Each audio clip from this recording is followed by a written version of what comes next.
السلام علیکم ورحمۃ اللہ وبرکاتہ۔ پیارے بچوں، مجھے امید ہے آپ سبھی خیر و عافیت سے ہوں گے۔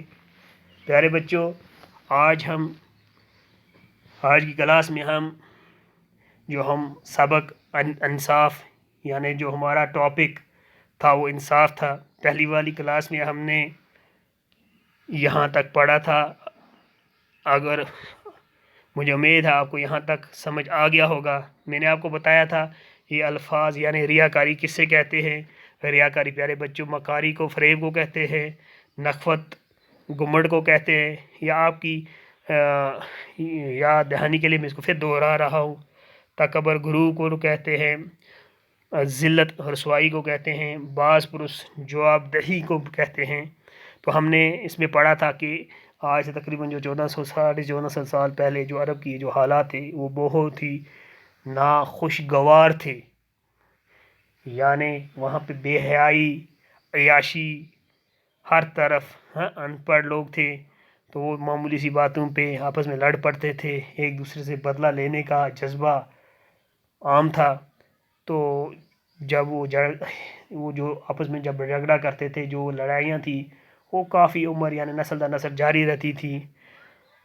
امیر لوگ غریبوں سے نفرت کرتے تھے۔ تو جب حضور اکرم صلی اللہ علیہ وسلم اس کائنات میں آئے تو انہوں نے نبی بنا کر جب اللہ تبارک تعالیٰ نے ان کو بھیجا تو انہوں نے یہی تعلیم دی کہ اللہ کے قانون کی نظر میں، اللہ کی نظر میں یعنی سب برابر ہیں۔ تو پیارے بچوں، یہاں تک ہم نے پڑھا تھا، اور آج ہم پڑھیں گے یہاں سے ہم نے آج پڑھنا ہے، یہاں تک ہم نے پڑھا تھا، آج ہم یہاں سے پڑھیں گے کوئی چھوٹا۔ تو پیارے بچوں، مجھے امید آپ اپنی کتاب کا پیج نمبر آپ 12-13 نکالیں گے، اور آپ دیکھیں گے آج ہم یہاں سے پڑھیں گے کوئی چھوٹا۔ تو میں پہلے پڑھوں گا، آپ دھیان سے دیکھیں گے۔ یہاں پہ آپ دیکھیں، کوئی چھوٹا بڑا نہیں تھا، یہاں سے کوئی چھوٹا تو پہلے پیج نمبر 12 پہ لکھا ہوا ہے، اور بڑا نہیں ہے یہ پیج نمبر 13 پہ ہے، یعنی صفحہ نمبر 13 پہ۔ البتہ وہ اپنے عمل سے چھوٹا بڑا ہو سکتا ہے۔ حضرت محمد مصطفیٰ صلی اللہ علیہ وسلم نے عدل اور انصاف کا یکساں قانون رائج کر کے انسانوں کے درمیان اونچ نیچ کے فرق کو یکسر ختم کر دیا۔ ایک مرتبہ آپ صلی اللہ علیہ وسلم کے سامنے ایک بڑے گھرانے کی خاتون کا معاملہ پیش ہوا۔ اس خاتون پر چوری کا جرم ثابت ہوا۔ کچھ لوگ چاہتے تھے کہ خاتون کے خاندان کا لحاظ کر کے اس کے ساتھ رعایت برتی جائے اور اس سلسلے میں نبی کریم صلی اللہ علیہ وسلم سے سفارش کی جائے، لیکن کسی میں ہمت نہیں تھی۔ آخر میں حضور اکرم صلی اللہ علیہ وسلم کے ایک نوجوان چہیتے صحابی اسامہ بن زید رضی اللہ تعالیٰ کو آمادہ کیا کہ حضور صلی اللہ علیہ وسلم کے ساتھ اس معاملے میں بات کرے۔ اسامہ بن زید رضی اللہ تعالیٰ حضور اکرم صلی اللہ علیہ وسلم کی خدمت میں آئے اور حاضر خدمت ہونے کا مدعا بیان کیا۔ انہوں نے بھی اپنی بات مکمل نہ کی تھی کہ حضور صلی اللہ علیہ وسلم نے فرمایا، ایسی باتوں سے پرہیز کیا کرو، پچھلی قوموں پر جو تباہی آئی ان کا نام و نشان مٹ گیا۔ اس کی ایک وجہ یہ بھی تھی کہ وہ اونچے طبقے کے لوگوں کو ہر طرح کی چھوٹ دی جاتی تھی، جبکہ عام لوگوں کے لیے سے نہایت ہی سخت قانون بنائے جاتے تھے۔ اسلام میں ایسا نہیں ہو سکتا، اور میں ہرگز اس کی اجازت نہیں دوں گا۔ چنانچہ اس نے اس خاتون کو قانون شریعت کے مطابق سزا دی۔ اسی طرح کا ایک اور واقعہ جنگ بدر میں بھی پیش آیا۔ اس جنگ میں مسلمانوں کو فتح نصیب ہوئی، مکہ کے بہت سارے کفار مارے گئے اور بہت سے قیدی بنا لیے گئے۔ قیدیوں میں حضرت محمد صلی اللہ علیہ وسلم کے چاچا حضرت عباس رضی اللہ تعالیٰ بھی شامل تھے۔ انہوں نے اس وقت تک ابھی اسلام قبول نہیں کیا تھا۔ دوسرے قیدیوں کی طرح انہیں بھی رسی سے باندھ دیا گیا تھا۔ تو پیارے بچوں، ہم اس کو پھر سمجھنے کی کوشش کریں گے۔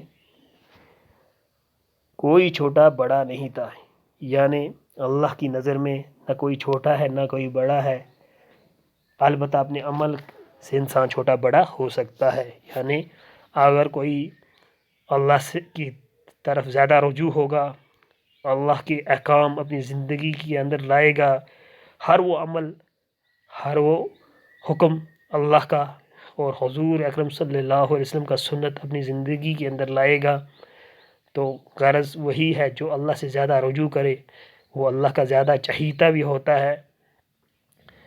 عمل کے لحاظ سے انسان اسی لیے چھوٹا بڑا ہو سکتا ہے۔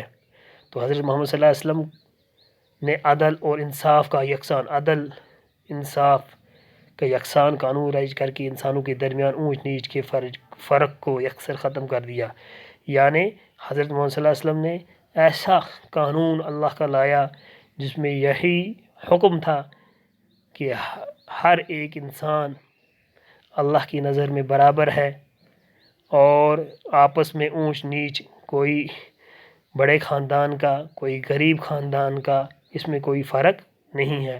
تو حضور صلی اللہ علیہ وسلم نے اس فرق کو یکسر ختم کر دیا۔ ایک مرتبہ پیارے بچوں، آپ صلی اللہ علیہ وسلم کے سامنے بڑے گھرانے کی ایک خاتون کا معاملہ پیش آیا۔ حضور صلی اللہ علیہ وسلم کے سامنے ایک دن ایک مسئلہ پیش آیا، تو اس خاتون پر چوری کا جرم ثابت تھا، اور جو معاملہ پیش آیا اس میں جو بڑے خاندان کی عورت تھی اس کے اوپر ایک الزام تھا کہ اس نے چوری کی ہے، اور یہ جرم اس کے اوپر ثابت بھی ہوا تھا۔ کچھ لوگ چاہتے تھے کہ خاتون کے خاندان کا لحاظ کر کے اس کے ساتھ رعایت برتی جائے اور اس سلسلے میں نبی اکرم صلی اللہ علیہ وسلم سے سفارش کی جائے۔ کچھ لوگ چاہتے تھے پیارے بچوں کہ خاتون جو تھی یہ امیر خاندان کی تھی، اور امیر خاندان کی ہونے کی وجہ سے اس کے ساتھ لحاظ برتا جائے، لیکن حضور کی نظر میں سب برابر تھے، چاہے امیر چوری کرے اس کو بھی وہی سزا ملنی تھی، چاہے غریب چوری کرے اس کو بھی یہی سزا ملنی تھی۔ اور اس سلسلے میں نبی اکرم صلی اللہ علیہ وسلم سے سفارش کی جائے۔ کچھ لوگوں کا یہی خیال تھا کہ بڑے خاندان کی عورت نے چوری کی ہے، حضور سے سفارش کی جائے، سفارش کرنے کی وجہ سے ہو سکتا ہے حضور انہیں معاف کر دے خاندان کا لحاظ کر کے۔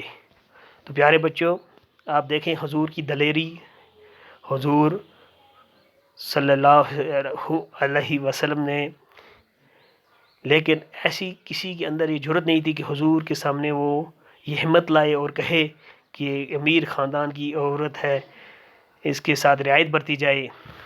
تو آخر میں کیا ہوا؟ حضور صلی اللہ علیہ وسلم کے ایک نوجوان چہیتے صحابی اسامہ بن زید رضی اللہ تعالیٰ کو آمادہ کیا گیا۔ پیارے بچوں، حضور کے ساتھ، یعنی حضور کی ساتھ رہے جو لوگ تھے انہیں صحابی کہتے ہیں، جنہوں نے حضور پاک صلی اللہ علیہ وسلم کی صحبت میں وقت گزارا۔ پھر صحابہ کے بعد تابعین ہوتے ہیں، پھر تابعین، اسی طرح پھر علماء دین، اولیاء کرام۔ غرض کہنے کا مطلب یہ ہے کہ آخر میں ایک آدمی کو انہوں نے تیار کیا جو حضور صلی اللہ علیہ وسلم کے سامنے یہ جرت کرے یہ بتائے۔ تو پیارے بچوں، آخر میں حضور صلی اللہ علیہ وسلم کے نوجوان سے حدیث صحابی اسامہ بن زید کو اس بات پہ آمادہ کیا گیا کہ حضور کے سامنے یہ معاملہ اٹھائے کہ جو عورت ہے یہ امیر گھرانے سے تعلق رکھتی ہے، خاندان کا لحاظ کر کے اس کے ساتھ انصاف برتا جائے۔ تو اسامہ بن زید رضی اللہ تعالیٰ حضور صلی اللہ علیہ وسلم کی خدمت میں آئے اور حضرت خدمت ہونے کا مدعا بیان کیا، اور حضور کی خدمت پیش ہو کے مدعا بیان کیا، وجوہات بتائیں۔ انہوں نے بھی ابھی بات مکمل نہ کی تھی کہ حضور صلی اللہ علیہ وسلم نے فرمایا، ابھی اسامہ بن زید رضی اللہ تعالیٰ نے اپنی بات مکمل نہ کی تھی، تو حضور نے فرمایا ایسی باتوں سے پرہیز کیا کرو، یعنی ایسی باتوں سے بچا کرو، کیونکہ جو پچھلی قوموں پر جو تباہی ان کا نام نشان مٹ گیا، ان کی ایک وجہ یہ بھی تھی کہ اونچے طبقے کے لوگوں کو ہر طرح کی چھوٹ دی جاتی تھی۔ حضور صلی اللہ علیہ وسلم نے فرمایا جو پہلی والی قومیں اللہ تبارک تعالیٰ نے برباد کی، ختم کی، ان میں بھی یہ وجہ تھی کہ وہ اونچے طبقے کے لوگوں کو ہر طرح کی جو رعایت دی جاتی تھی، اور عام لوگوں کے ساتھ سختی سے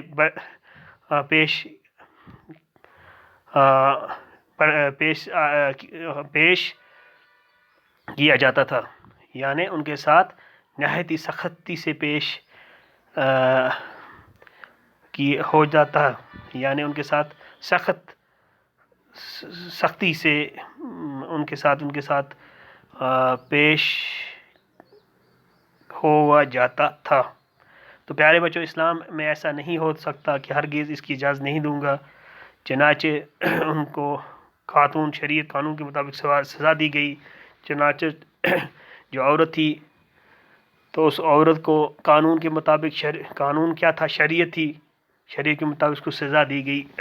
پیارے بچوں، اسی طرح کا ایک اور واقعہ جنگ بدر میں بھی پیش آیا۔ اس جنگ میں مسلمانوں کو فتح نصیب ہوئی تھی، مکہ کے بہت سے کفار مارے گئے اور بہت سے قیدی بنا لیے گئے۔ ایسا ہی واقعہ جنگ بدر میں بھی پیش آیا، جنگ میں مسلمانوں کو کامیابی نصیب ہوئی۔ جو مکہ کے رہنے والے بہت سارے جو کفار تھے اس جنگ بدر میں مارے گئے اور بہت سے قیدی بنا لیے گئے، یعنی بند کیے گئے۔ قیدیوں میں حضرت محمد صلی اللہ علیہ وسلم کے چاچا حضرت عباس رضی اللہ عنہ بھی شامل تھے۔ پیارے بچوں، جو حضرت عباس رضی اللہ عنہ ایمان لانے سے پہلے حضور صلی اللہ علیہ وسلم کے خلاف معرکہ آرائی جنگ بدر میں شامل تھے، تو حضور صلی اللہ علیہ وسلم جب جنگ میں فتح ان کو نصیب ہوئی، حضور صلی اللہ علیہ وسلم اور ان کے صحابہ کو، تو ان میں حضرت عباس بھی شامل تھے۔ حضرت عباس پیارے بچوں حضور صلی اللہ علیہ وسلم کے چاچا تھے، جنہوں نے اس وقت تک ابھی اسلام قبول نہیں کیا تھا۔ دوسرے قیدیوں کو بھی اسی طرح رسی سے باندھ دیا گیا۔ کہنے کا مطلب یہ ہے کہ حضور صلی اللہ علیہ وسلم کے چاچا ہونے کے باوجود بھی ان کے ساتھ وہی سلوک برتا گیا جو اور قیدیوں کے ساتھ کیا گیا، یعنی یہ لحاظ نہیں کیا گیا کہ حضرت عباس رضی اللہ عنہ حضور صلی اللہ علیہ وسلم کے چاچا ہیں۔ پیارے بچوں، بعد میں حضرت عباس رضی اللہ عنہ نے ایمان قبول کیا اور وہ مسلمان ہو گئے، پھر حضور صلی اللہ علیہ وسلم کے ساتھ باقی زندگی کا وقت گزارا۔ پیارے بچوں، مجھے امید ہے آپ کو سمجھ آ گیا ہوگا۔ میں امید کرتا ہوں آپ اچھی طرح اس کو کتاب پہ اوپر پڑھیں گے اور اس کا صفحہ بھی لکھیں گے، اور جہاں کہیں بھی آپ کو مشکلات پیش آئیں گے میں امید کرتا ہوں آپ میرے ساتھ رابطہ کر کے مجھے بتائیں گے۔ باقی وسلم، السلام علیکم۔